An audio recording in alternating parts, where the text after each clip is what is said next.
April 26, 1986.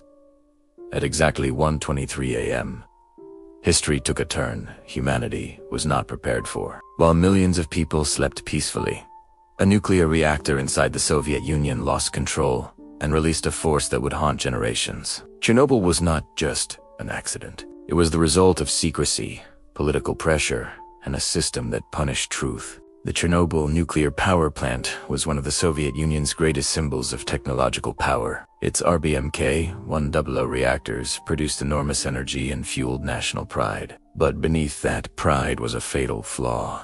The RBMK reactor was dangerously unstable at low power levels. This flaw was known by designers and high-ranking officials, but it was never properly communicated to the operators responsible for controlling the reactor. Admitting the flaw would have meant admitting failure, and in the Soviet system, failure was unacceptable. On April 25th, engineers were ordered to perform a safety test. The test aimed to determine whether the reactor could maintain cooling during a power outage. The test had failed before.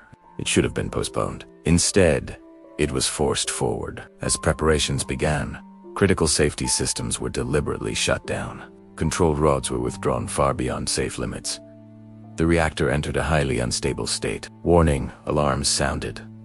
They were ignored. At 1 hour 23 minutes and 40 seconds a.m., the reactor surged out of control. Two massive explosions ripped through reactor number 4. A concrete lid weighing over 1,000 tons was blown into the air. The reactor core was exposed directly to the atmosphere. This was not a nuclear bomb, but the radiation released was catastrophic. Inside the control room, confusion and disbelief spread. Some engineers believed the reactor was still intact. Others were sent into highly radioactive areas without protective equipment. Many received lethal doses of radiation within minutes. They would be dead within weeks. Firefighters were among the first to respond. They climbed onto the burning reactor roof, unaware of the invisible enemy surrounding them. Radiation burned their bodies from the inside. Their organs began to shut down. Several died slow, painful deaths in Moscow hospitals. Yet the Soviet government remained silent.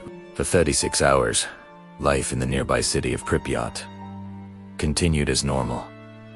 Children played outdoors. Families strolled through parks. Residents watched a strange blue glow rise from the reactor, believing it to be harmless. They were breathing death. When evacuation orders finally came, citizens were told it would be temporary. They were instructed to pack only essentials. 3 days, they were promised. They never returned.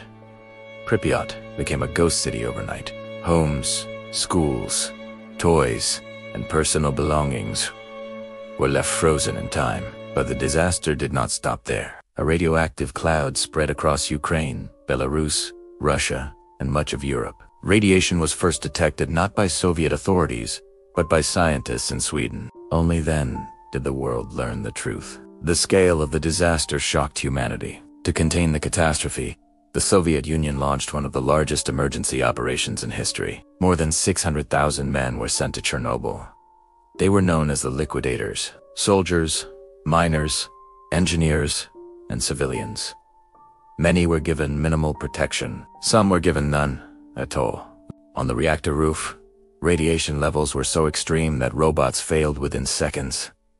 Humans were sent instead. Each man was allowed less than 90 seconds to clear radioactive debris before being replaced. Many liquidators later suffered from cancer, heart disease, and genetic damage. Thousands of deaths were never officially recorded. To seal the reactor, a massive concrete structure known as the sarcophagus was built.